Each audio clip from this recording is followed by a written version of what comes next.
Hello everyone, welcome to Beyond Therapy. My name is Jillian, I am a therapist, and for today's video I am going to be talking about depression. I know this is something that we hear a lot, it is mentioned every other time, and today I want to get to the bottom of what really is depression. Is it what people say it is, or is it something different entirely? So welcome. So generally speaking, depression is a mental disorder or a mental health condition. It's like a disease that affects a person's cognitions, feelings. Cognitions is thoughts, feelings, emotions, all that, and behavior as well. It is characterized by a feeling of sadness, of loss, of grief, or of a feeling of dread. It's like that feeling you get when you're feeling so deeply sad, that it what it is actually. And it affects a person's behavior in that they may lose interest in some things, though I will be getting into the symptoms. Basically, that's what depression is. A lot of things. It can be caused by genetics. That means that maybe your parents had one of your parents had depression, you're more likely to get it as well. That means maybe someone in your family has depression, you're also more likely to get it if you're related by blood, that is.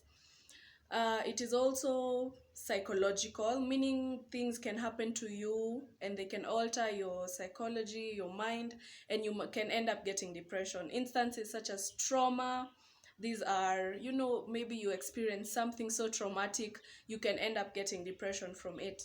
Another thing is physical, like your environment. Your environment can also trigger you to get depression, considering the environment that you're in, basic environment. So if you live somewhere where the air is polluted, it's always noisy, that environment where we as human beings, like, our minds are not really built for that, so it can trigger depression. But I will be getting into how to deal with that, maybe in this video, maybe in a later video. Yes, and the last one is biological. So biologically, that means in our minds, in our actual brain, there are chemicals that mix and match, they marry each other, I would say.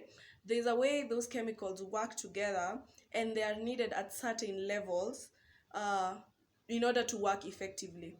And once those chemicals in our brains are off, I won't get into the specifics of that, but when they're off, maybe one is too much or some is too little, we can end up getting depression from that. Yeah, so that is basically how or what depression is, and I hope you have understood where it comes from. So this is something I want to make clear. I want to make very clear about this. Feeling depressed and having depression are two separate things. They are not the same thing. And this is always confused, and you hear someone saying, oh, I have depression, or oh, I am suffering from depression, yet you're just feeling depressed, you're not having the mental condition. And labeling yourself as having the mental condition can actually bring it on. So what is feeling depressed? Feeling depressed is basically feeling sad, feeling deep sadness, and this comes after a period maybe of something happened. Maybe you lost a loved one, or you went through a traumatic experience. That is what feeling depressed is. That feeling of sadness, of grief, of dread, that feeling. So feeling feeling depressed is an emotion. Depression is an emotion in that way, because you see how you can feel angry, you can feel sad, you can feel happy, you can also feel depressed, you can also have that heaviness on you. So in that sense, what is depression as a mental health condition? And I'm just gonna read for you from my notes. Mental depression is a mental health disorder that involves more intense, persistent feelings of sadness, hopelessness, and worthlessness that go beyond the normal feelings of sadness or grief. It is a clinical condition that affects a person's thoughts, feelings, and behavior, and can have a significant impact on their ability to function in daily life. You got that? It is an intense, it is very intense, and it is not normal sadness. It is not how you would feel when you are sad. Like I said, it is not depression as an emotion. This is much deeper than that. It is a problem.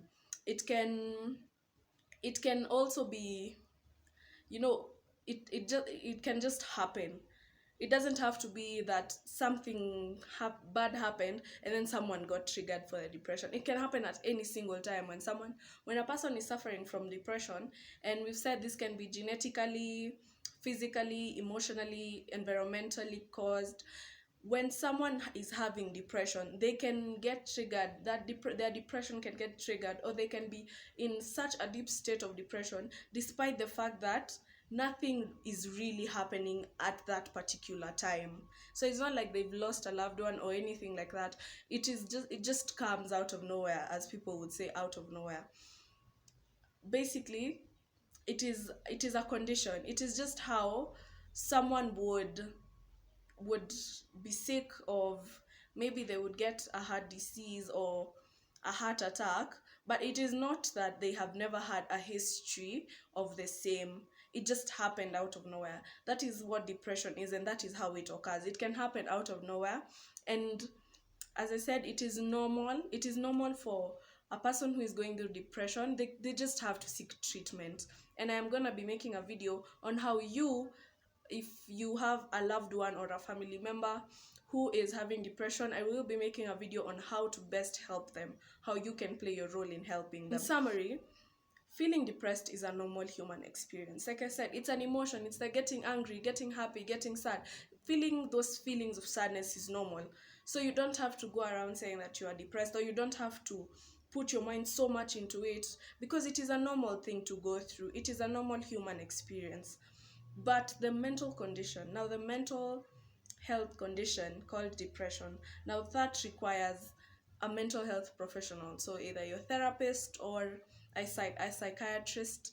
You need to see one of the two so that you can get the help you need, because now then it is a matter of getting help. Please do not ignore getting help. It is very important. Some symptoms of depression, and I heavily advise, do not use this as a diagnostic tool.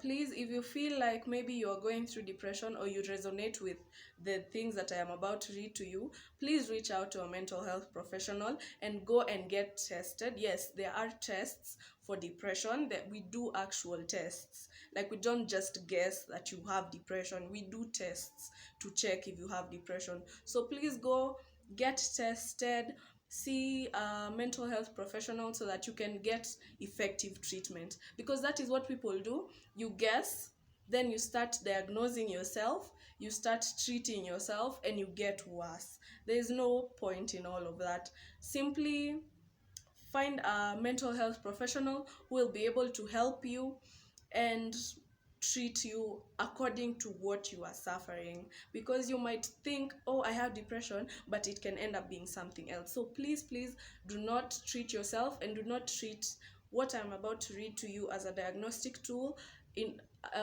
Instead, use it as a way to like gauge yourself and see if you are having any of these symptoms, and if you need to see a mental health professional, or you just need to talk about it with someone else. So some symptoms we've said are persistent feelings of sadness and emptiness. So that is feeling really sad, or feeling like you are empty, like you do not have purpose. Basically, that is the feeling of sadness and emptiness, like you have no meaning in life. So next is feelings of helplessness or pessimism. That is, you are so negative towards life, or you have feelings of you are hopeless, you have no idea what to do next, you don't know what next step to take. That is what that means. Another symptom is loss of hobbies or activities that you once enjoyed. So you really enjoyed maybe bike riding, but now you don't want to do it, and there's no explanation. You just feel like you don't want to do it. You just want to stay indoors and do nothing. That is not a normal reaction, tafadhali. it is so important to seek help as well. Next is fatigue or loss of energy. If you're feeling really fatigued, really tired all the time without an explanation, you're getting sleep, or like you're just feeling so tired, so fatigued, you have no energy, that is also a symptom of depression. Next is changes in appetite or weight loss stroke gain. Maybe you are overeating, or maybe you are under eating. If you feel like there's a change in your appetite, please check on that. It might be depression, or simply shows that your mental health is not in check. Next is sleep disturbances, either insomnia or oversleeping. It can be the two. Maybe you're sleeping too much, you're sleeping 12 hours a day, you're sleeping 16 hours a day, you're oversleeping basically. Or maybe you're having insomnia. That means you're not sleeping enough, you're sleeping 1 hour, or sometimes even the night passes and you haven't slept at all. That can also be a symptom of depression.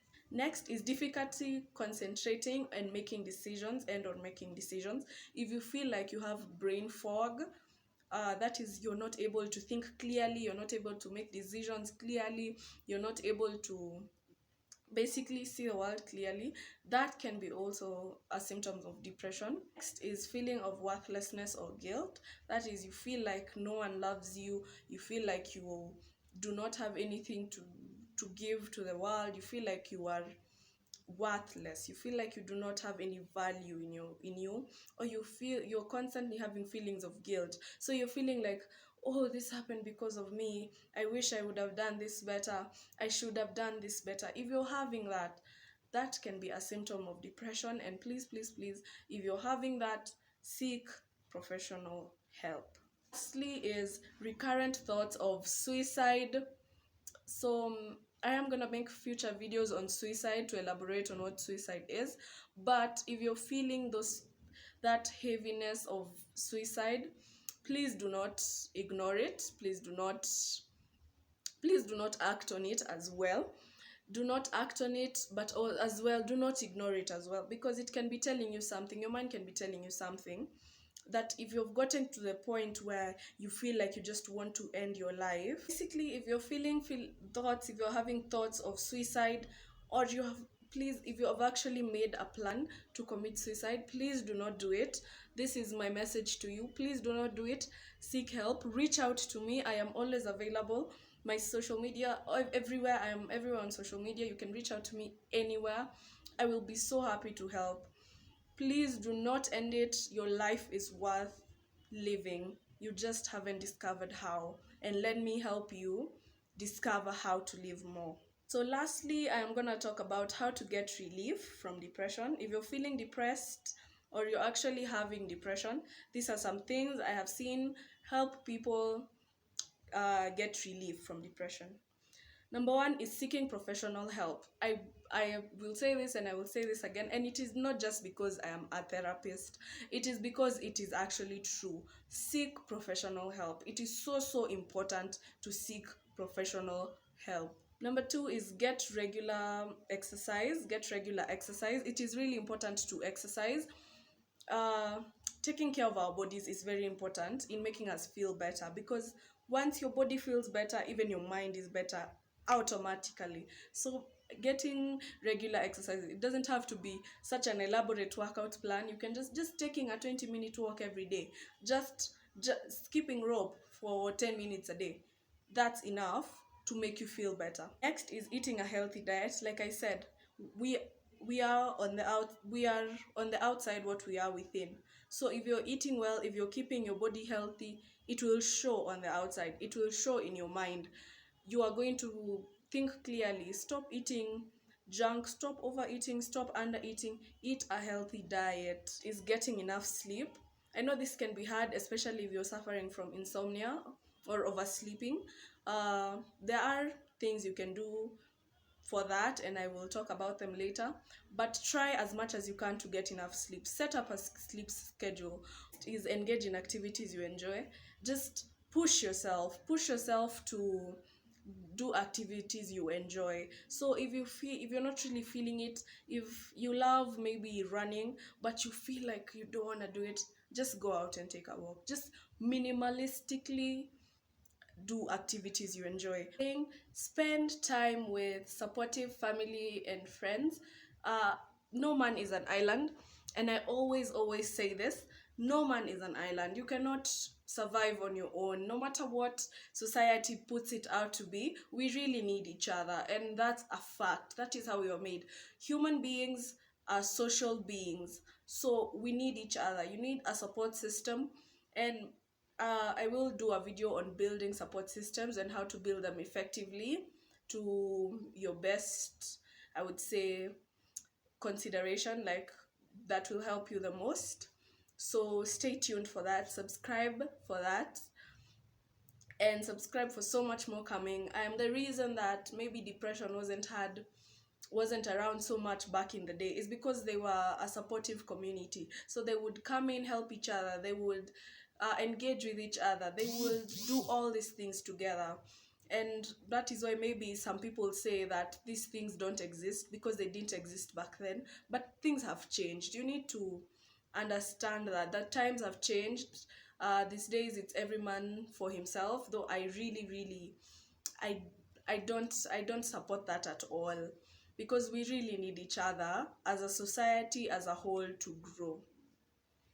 And lastly, practice self relaxation techniques. So those are the meditation, and you don't have to be a pro at it. Please do not, I'm not meaning the whole thing. By meditation, I mean sit down and think about your thoughts. What are you thinking? Why do you think that way? What is making you feel like that? That is meditation. And through that, you're able to identify your triggers and in turn avoid them or deal with them head on. Next is journaling. I really heavily suggest journaling, and I keep saying this, and I'm going to keep my word that I am going to be doing a series on journaling as well. So as well, stay tuned for that. What is journaling? How to journal effectively? Yeah. So I'm going to do a video on journaling to teach you how to maximize on it. Next is deep breathing exercises. That is you take a deep breath for a couple of seconds and then you just breathe out, and that helps you relax. It's weird. Actually, it's not weird, it's actually science, because our bodies are connected to our minds in that way, that when you relax your lungs, your body relaxes as well. It is all connected. So do not play down how important deep breathing exercises can actually help you. That's it for the video today, guys. I hope you have learned something, and I hope that if you are going through something, you have gotten something out of this, as well as I hope you will reach out to me. I am very friendly. I don't ignore people. I will listen. I will listen if you reach out. So don't be afraid to reach out. Also, stay tuned. Please subscribe. I am going to be doing a whole week on depression and what it entails, so don't miss out on it. Please subscribe, and I will see you all next time.